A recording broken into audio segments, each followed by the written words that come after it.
नमस्कार साथियों, स्वागत है आपका भी एन के 24 यूट्यूब चैनल पर। बहुत बहुत साथियों, डोनाल्ड ट्रंप के एक बयान ने पूरी दुनिया को चौंका के रख दिया है। कल रात में डोनाल्ड ट्रंप ने एक बयान दिया। उस बयान में डोनाल्ड ट्रंप ने भारत को साफ चेतावनी देते हुए कहा कि या तो रास्ता आप हमें दे दो, नहीं तो हम रास्ता बना लेंगे टैरिफ के कारण। जैसे कि आप सभी जानते हैं कि 9 जुलाई की डेडलाइन है। 1 अप्रैल से डोनाल्ड ट्रंप ने सभी देशों के ऊपर जैसे को तैसा वाला टैरिफ लगाया था, उसे 9 अप्रैल को उन्होंने 90 दिन के लिए टाल दिया था और ये बोल दिया था कि जिन देशों के साथ में अमेरिका की डील हो जाएगी उन देशों के ऊपर टैरिफ नहीं लगेगा और जिन देशों से अमेरिका की डील नहीं होगी उन देशों के ऊपर टैरिफ लगेगा। अब समझ लेते हैं आगे की बात। 9 जुलाई वो डेडलाइन है और कल डोनाल्ड ट्रंप ने एक बयान दिया है कि ये 9 जुलाई की जो डेट है ना, ये कोई फिक्स डेट नहीं है, ये हमारे ऊपर है, हम इसे कम या ज़्यादा अपने हिसाब से कर सकते हैं। और साथ ही साथ में उन्होंने इंडिया को कहा है कि इंडिया या तो हमारे साथ डील करे और नहीं तो फिर हमारे से 26 से 100% के टैरिफ के लिए तैयार रहे। ये वही वाली बात हो गई साथियों कि या तो आप रास्ता हमें दे दो, नहीं तो हम खुद बना लेंगे। सबसे पहले अमेरिका ने चीन के साथ डील की है, तो उसमें दोनों की डील करना मजबूरी थी क्योंकि चीन सबसे बड़ा व्यापारी है और अमेरिका व्यापार करने के लिए मजबूर है क्योंकि जो रियल और मटेरियल्स हैं वो चीन से आते हैं और उन्हीं के ऊपर पूरी इलेक्ट्रिक व्हीकल, पूरे जो फाइटर जेट के इंजन या जेट के एयरबेस के एयरबस जो कि हवाई जहाज बनाती हैं या जितनी भी या सेमीकंडक्टर, सभी कहीं ना कहीं चीन के रॉ मटेरियल के ऊपर निर्भर थे। तो इसलिए अमेरिका की मजबूरी थी। क्या भारत के पास में ऐसा कोई कुछ है जो हम अमेरिका के ऊपर दबाव बना सकते हैं? साथियों, ऐसा कुछ नहीं है। क्यों? चर्चा कर लेते हैं। भारत जो ज़्यादातर अमेरिका में भेजता है ना, वो भेजता है टेक्सटाइल, जेनरिक दवाइयाँ, चावल, ज्वेलरी या फिर थोड़ा बहुत फूड प्रोडक्ट्स। ऐसा हम भारत चाइना को अमेरिका को भेजते हैं। लेकिन अगर इसमें भी देखो, जो चावल है या तुम्हारा जो ज्वेलरी है, ये तो कोई इतना इम्पोर्टेंट है नहीं। इसमें आप जेनरिक दवाइयाँ समझ लो आप, क्योंकि जेनरिक दवाइयों से ही थोड़ा बहुत प्रेशर बनाया जा सकता है। लेकिन उसमें भी अमेरिका भारत के 5% के लिए निर्भर है। अगर बात करें अमेरिका की, तो अमेरिका जो टोटल इंपोर्ट करता है जेनरिक दवाइयाँ, वो करता है $200 बिलियन का और उसमें से जो भारत अमेरिका को जेनरिक दवाइयाँ इंपोर्ट करता है ना, वो करता है मात्र $10 बिलियन का। मतलब मात्र टोटल ट्रेड का, जितनी टोटल ट्रेड है ना उनकी दवाइयों की अमेरिका की, उसका 5% ही भारत ट्रेड करता है उसके साथ में। मतलब कुछ भी ऐसा देखने को लिए नहीं मिला है जिससे भारत को ऐसा लगे या कि हम उसके ऊपर दबाव बना सकते हैं। क्योंकि देखो, अगर आपने चावल रोक दिया, आपने कोई मतलब ज्वेलरी रोक दी, तो इन या लकड़ी का कोई प्रोडक्ट रोक दिया या टेक्सटाइल रोक दिया, उससे उनकी इकोनॉमी में इतना फ़र्क नहीं पड़ने वाला। मेडिसिन थोड़ा एक की फैक्टर है, लेकिन मेडिसिन भी ज़्यादा महत्वपूर्ण भूमिका आपका नहीं रखता, मात्र 5% के आसपास ही है। टोटल अमेरिका जो जेनरिक दवाइयाँ इंपोर्ट करता है दूसरे देशों से, वो करता है लगभग $200 बिलियन के आसपास। और जो अब बात करें भारत की, तो भारत से साथियों $10 बिलियन के आसपास वो करता है। तो ऐसा कुछ भी नहीं है जो हम उसके ऊपर प्रेशर बना सकें। डोनाल्ड ट्रंप ने भारत को झुकाने के लिए तैयारियां कर ली हैं।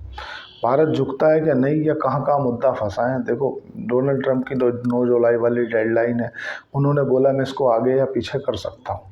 चीन के साथ में डोनाल्ड ट्रंप की जो डील है वो फिर फिक्स हो चुकी है, उसी की जो पुष्टि है वो डोनाल्ड ट्रंप की तरफ से की है। हमेशा शेयर बाज़ार की बात जानने से अच्छा है कि कुछ थोड़ा सा जो जियो पॉलिटिक्स में घट रहा है, उन घटने वाली गतिविधियों का क्या असर हो सकता है, थोड़ा सा वो समझ लेते हैं। देखो क्या है कि सबसे पहले ये समझो कि मेन पेच कहाँ फंसे हैं। जो जब आप मेन पेज समझोगे ना, तब समझ में आएगा। देखो क्या है कि डोनाल्ड ट्रंप बोलते हैं कि आप ना भारत से बोलते हैं कि जो भारत के अंदर कृषि प्रोडक्ट है ना, उनकी जो अमेरिका के प्रोडक्ट है ना, उनकी जो एंट्री है वो खोल दो। लेकिन भारत ने WTO में, वर्ल्ड ट्रेड ऑर्गेनाइजेशन में हस्ताक्षर कर रखे हैं। वो बोलता है कि हम दूसरे देशों के जो प्रोडक्ट है ना उनको नहीं कर सकते। लेकिन डोनाल्ड ट्रंप ने बोल दिया मैं WTO को नहीं मानता, मैं डायरेक्ट डील को मानता हूँ।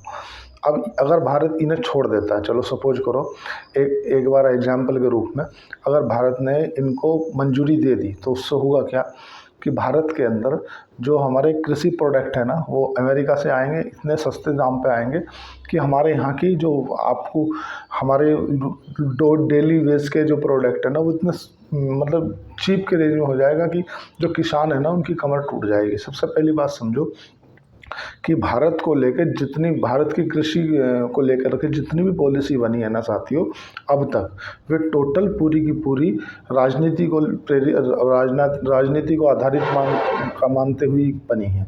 अब क्या है इसके पीछे कि राजनीति को आधार मानते हुए अगर आपने पॉलिसी बनाई है तो आपने किसानों को क्या दिया, या तो सब्सिडी दी है और या फिर लोन दिया है, और दोनों की दोनों ही किसान के ऊपर लायबिलिटी क्रिएट कर रही है।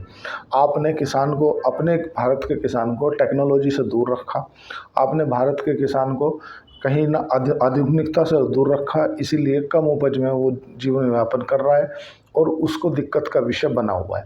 आपने जो सब्सिडी दी है या जो लोन दिया है वो भी उसके लिए एक लायबिलिटी का काम करता है।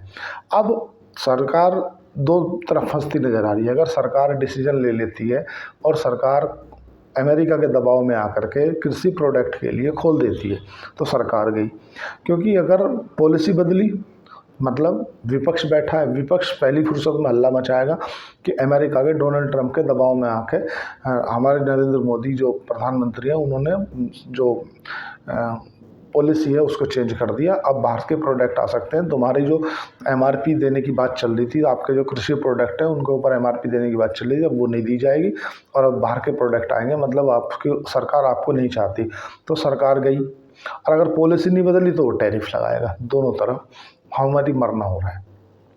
जो पेच फंसा है मैं आपको वो बात बताना चाह रहा हूँ। अब नेक्स्ट पेच कहाँ फंसा है? नेक्स्ट पेच ये फंसा हुआ है कि भारत चाहता है कि जितनी भी आईटी कंपनियां हैं ना, चाहे उसमें गूगल हो, चाहे फेसबुक हो, चाहे माइक्रोसॉफ्ट हो, चाहे अमेजोन हो, जितनी भी मतलब आईटी से रिलेटेड कंपनियां हैं, इंफॉर्मेशन टेक्नोलॉजी, भारत चाहता है इनका जो सर्वर है वो भारत में बने और उनका डाटा भारत में ही रहे। लेकिन डोनाल्ड ट्रंप इस बात को मना करते हैं। डोनाल्ड ट्रंप बोलते हैं कि ये अमेरिका की कंपनी है, इनकी जहाँ मर्जी है वहाँ बनाएंगे, इससे तुम्हें क्या लेना देना।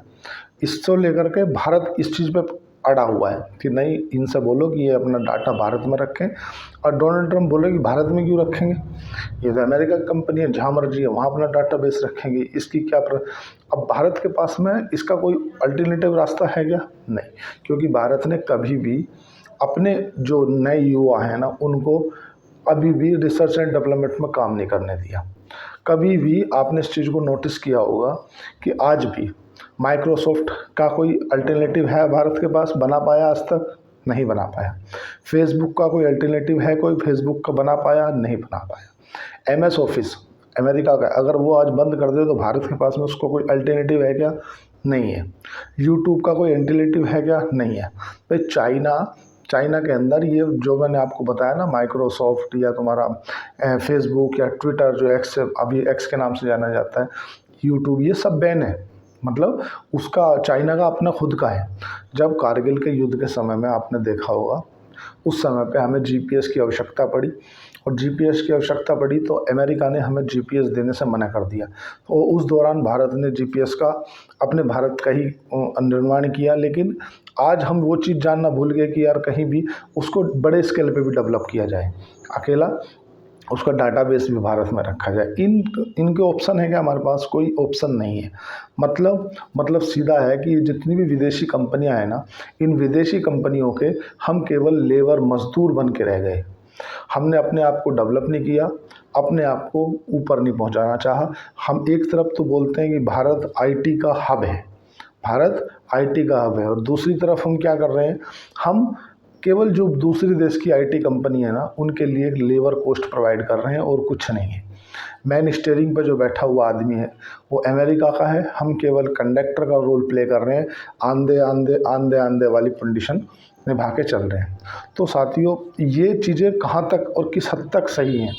नहीं, डोनाल्ड ट्रंप का कहना है भारत को स्पष्ट लफ्ज़ों में कि आप अपनी जिद छोड़ो और जैसे हम बोल रहे हैं वैसे अपना हमारे कैसे करो और अपनी जिद छोड़ो और चलने दो कंटिन्यू। अब एक पेच और फंसा है, मैं केवल आपको पेच बता रहा हूँ जहाँ पेच फंस चुका है।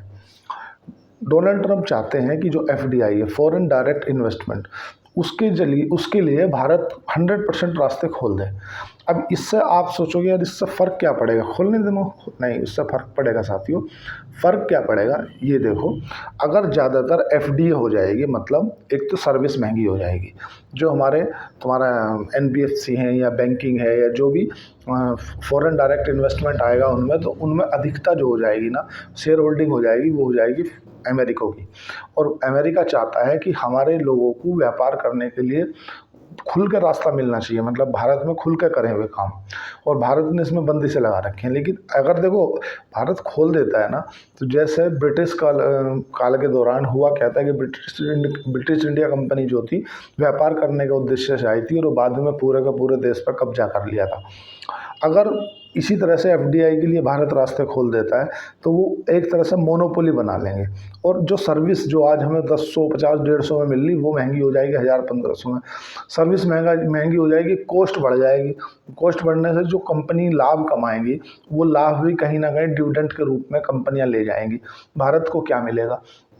भारत को मिलेगा साथियों केवल जीएसटी या फिर थोड़ा बहुत टीडीएस जो कटता है। क्या वो भारत के लिए है? नहीं है। तो ऐसा कुछ भी भारत के पास में नहीं है जिससे अमेरिका की नस दबा के दबाया जा सके और उसको झुकाया जा सके।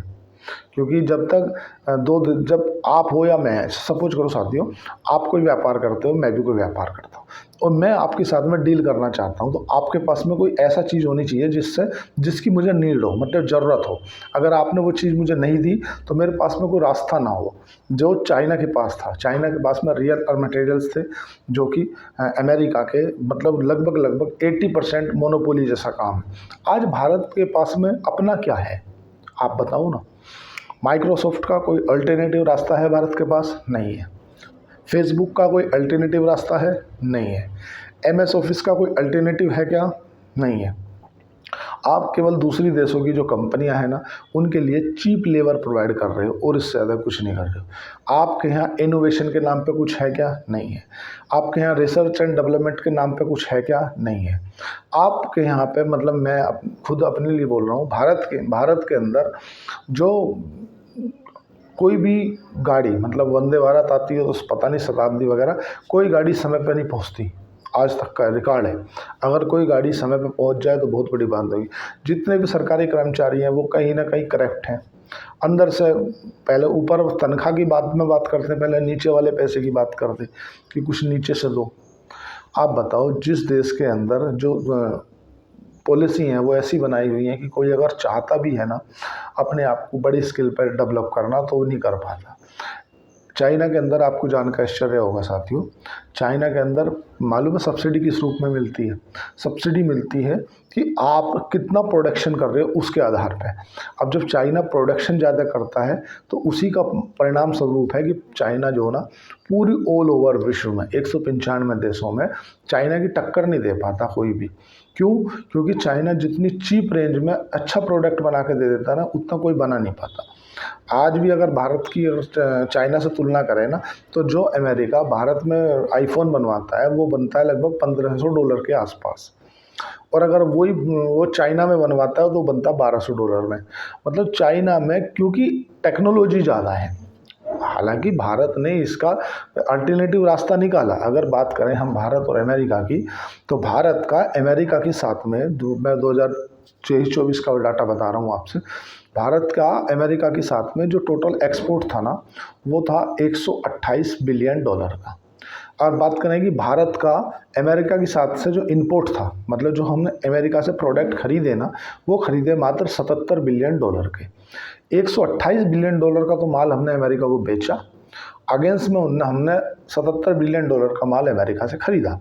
तो $51 बिलियन का जो व्यापारिक घाटा हुआ अमेरिका को हुआ, क्योंकि वो पूरा का पूरा जाता है डॉलर की फॉर्म में। जब वो डॉलर की फॉर्म में गया तो वही डोनाल्ड ट्रंप कम करना चाहते हैं। जो डोनाल्ड ट्रंप बार बार बोल रहे हैं ना कि अपना ट्रेड डेफिसिट करो, ट्रेड डेफिसिट को कम करो। तो ट्रेड डेफिसिट मतलब कि जो जितने का आप हमें सामान बेच रहे हो उतने का ही खरीदो, मतलब हमारा जो व्यापारिक लेन देन है ना वो बराबर पर रहे। और भारत अभी क्या है, अमेरिका के साथ प्रॉफिट में रहता है, केवल अमेरिका के साथ या फिर बांग्लादेश के साथ। हम चाइना के साथ व्यापार करके घाटे में रहते हैं। हम अगर चाइना को मतलब $10 बिलियन का माल बेचते हैं तो $100 बिलियन का वहाँ से खरीदते हैं। $90 बिलियन के आसपास हम घाटे में रहते हैं। ये बात जानने की है और बहुत ही बारीकी से जानने की है, क्योंकि कोई दिमाग ही नहीं लगाना चाहता। हालांकि पिछले क्वार्टरली नतीजे की बात करें, अगर पिछले क्वार्टर से इस बार हमने 270% ज़्यादा क्रूड ऑयल खरीदा है अमेरिका से। कारण सीधा है कि डोनाल्ड ट्रंप ने तुम्हारा मोदी जी को बोला था कि आप हमसे व्यापारिक घाटा कम करो, आप जो हमारा ट्रेड है वो करो। अब देखो क्या है, सीधी सी बात है कि अगर भारत अमेरिका के साथ में डील नहीं करता है ना, तो क्या होगा। पहली फुर्सत में FII माल बेच के जाने लगेंगे, क्योंकि डोनाल्ड ट्रंप नीति ऐसी रख देंगे, उस नीति के कारण अमेरिका जो थर्ड पार्टी भी है ना, वो भारत से व्यापार करने में कतराएगी थोड़ी बहुत। और जो FII हैं, फॉरेन इंस्टीट्यूशनल इन्वेस्टर, FII तुम्हारा शेयर बाजार से माल बेच बेच के भागने लगेंगे।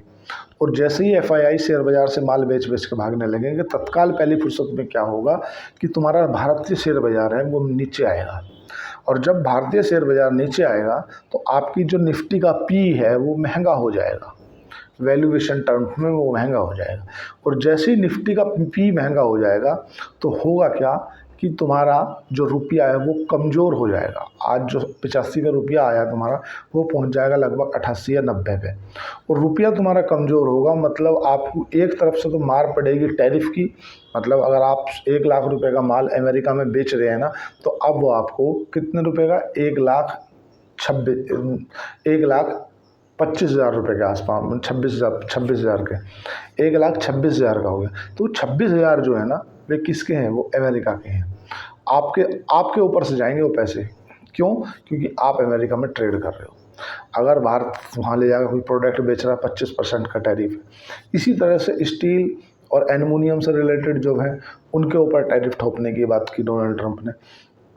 डोनाल्ड ट्रंप दूसरी बात क्या बोलते हैं कि जो जेनरिक दवाइयाँ हैं ना, जो भारत से बन के आती हैं ना, उनके प्लांट अमेरिका में लगाओ, जिससे जो उनकी कॉस्ट है ना वो कम की जा सके अमेरिकी लोगों के लिए। ठीक है, अब देखना अपना दोहरा मापदंड। अमेरिका के अंदर कॉस्ट कम करने के लिए डोनाल्ड ट्रंप क्या चाह रहे हैं कि उनका जो प्लांट है वो अमेरिका में लगाया जाए। एक दूसरा मापदंड देखना आप क्या बोल रहे हो, वो बोल रहे हैं कि जो अमेरिका के अंदर बनी हुई दवाइयाँ हैं ना, उन्हें भारत के अंदर खोलो। क्योंकि अभी क्या प्राइस कैपिंग लगा रखी है भारत ने। प्राइस कैपिंग का मतलब ये है कि भारत के अंदर अगर कोई दवाई आएगी ना, तो वो दवाई इससे ऊपर नहीं बिकेगी अमेरिकी। तो डोनाल्ड ट्रंप बोल रहे हैं कि तुम्हारे जनता का स्वास्थ्य खराब हो, हमें कोई लेने देना नहीं, आप हमारे लिए बाज़ार खोलो। बाज़ार खोलेंगे मतलब जो दवाई सपोज करो पैरासीटामोल है, आपको 1 रुपये में मिल रही है, अगर वही दवाई आपको अमेरिकी है और वो 20 पैसे में मिल जाए, तो बोलेगा हाँ हो ठीक है ना, सस्ती तो आ रही है, कोई दिक्कत नहीं, लेकिन वो साइड इफ़ेक्ट करने वाली है। अब क्योंकि प्राइस कैपिंग है, प्राइस कैपिंग के इसके ऊपर बेच नहीं सकते आप, इससे नीचे नहीं बेच सकते। तो डोनाल्ड ट्रंप का कहना है भारत से कि आप ये प्राइस कैपिंग हटाओ। जब आप प्राइस कैपिंग हटा दोगे तब उसके बाद अपन बात करेंगे। मतलब ऐसे 4-5 पेच ऐसे फंस गए हैं, जिन पेचों के ऊपर अभी बात बनती सी नज़र नहीं आ रही है। क्योंकि जो भारत का किसान है ना, भारत का किसान को भारत में या तो सब्सिडी दे दी गई है, और या फिर लोन दे दिया गया है, और या फिर उनके बिजली के बिल माफ़ कर दिए गए हैं, बस इससे ज़्यादा कुछ नहीं हुआ। भारत के किसानों को इनोवेशन के नाम पे कुछ नहीं, रिसर्च एंड डेवलपमेंट के नाम पे कुछ नहीं। तो हुआ क्या, परिणाम स्वरूप हुआ कि भारत दूसरे के ऊपर निर्भर हो गया।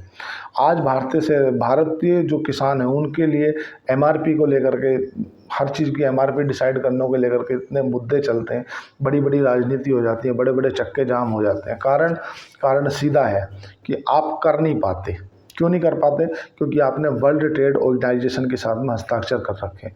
अगर आप उनको MRP डिसाइड कर देते हो तो आपका फिक्स MRP होगी, फिर जो दूसरे देश की कंपनियां भी यहाँ बेचेंगी उस MRP से नीचे नहीं बेच सकती। ये भी एक मैटर, फिर बहुत बड़ा प्ले ग्राउंड पर बहुत बड़े बड़े गेम चल रहे हैं। अभी देखो क्या है, ईरान और इजराइल का युद्ध शांत हो गया, इजराइल हमास शांत, रूस और यूक्रेन के युद्ध की कोई वार्ता नहीं कर रहा, कोई चर्चा नहीं कर रहा। हालांकि तुम्हारा जो इसके नाटो के जो चीफ थे, उन्होंने ताइवान और चीन को लेकर के कुछ बोला जरूर था, पर अभी वो भी शांति में। अब अगर चारों तरफ कहीं चर्चाएं चल रही हैं ना, तो वो चर्चाएं हैं केवल टैरिफ को लेकर के और वार्ताओं को लेकर के कि कहाँ तक डील किसकी हो पाएगी।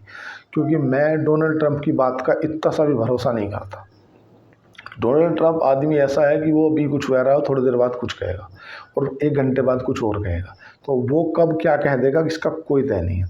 हालांकि जो बराक ओबामा है, बराक ओबामा ने खुद एक प्रेस कॉन्फ्रेंस में गए थे वो, तो उन्होंने कहा है कि जिस तरह की अमेरिका की नीतियां हैं, जिस तरह की अमेरिका की पॉलिसियां हैं ना, वो पूरी दुनिया के अर्थव्यवस्थाओं को हिला कर रखने वाली। अर्थव्यवस्थाएं हिल जाएंगी और उसका नुकसान देखने के लिए मिलेगा अमेरिका में। अमेरिका की जीडीपी खराब हो जाएगी, अमेरिका में महंगाई बढ़ जाएगी।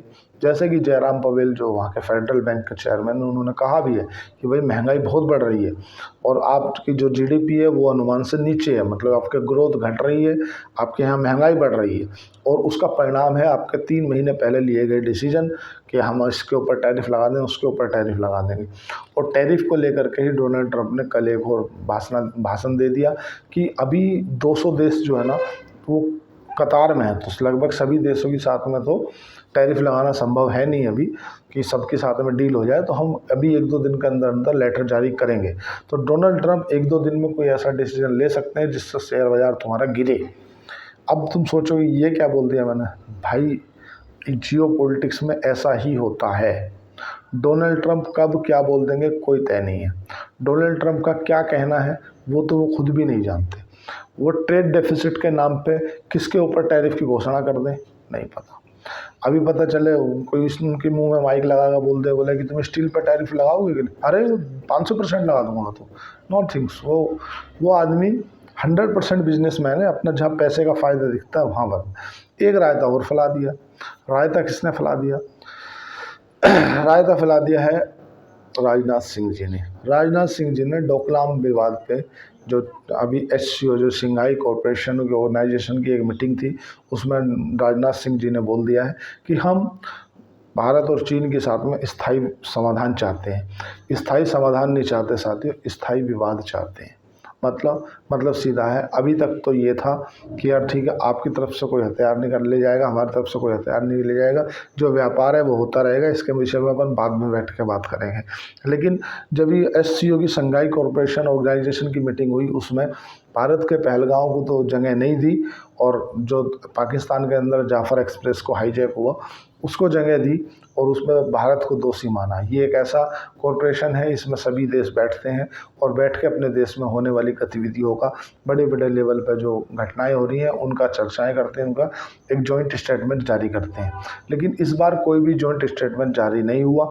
कारण सीधा है, राजनाथ सिंह जी का बाहर हो जाना और राजनाथ सिंह जी का कड़े शब्दों में बोल देना कि हम चाइना के साथ में बिल्कुल 100% स्थायी समाधान चाहते हैं। साथियों, 4000 किलोमीटर की बाउंड्री शेयर करता है भारत चाइना के साथ में। अब ये कहाँ तक विषय सुलझेगा और कहाँ तक उलझेगा, ये मैं वीडियो थोड़ा क्या लंबी होगी, अलग से एक सेपरेट वीडियो बना दूंगा। अगर आपको शेर खान के साथ डीमैट अकाउंट खुलाना है तो आप नीचे के डिस्क्रिप्शन पे जाकर अकाउंट खुला सकते हैं। आज के लिए इतना ही। चैनल को लाइक करें, सब्सक्राइब करें, कमेंट करें। धन्यवाद, थैंक यू।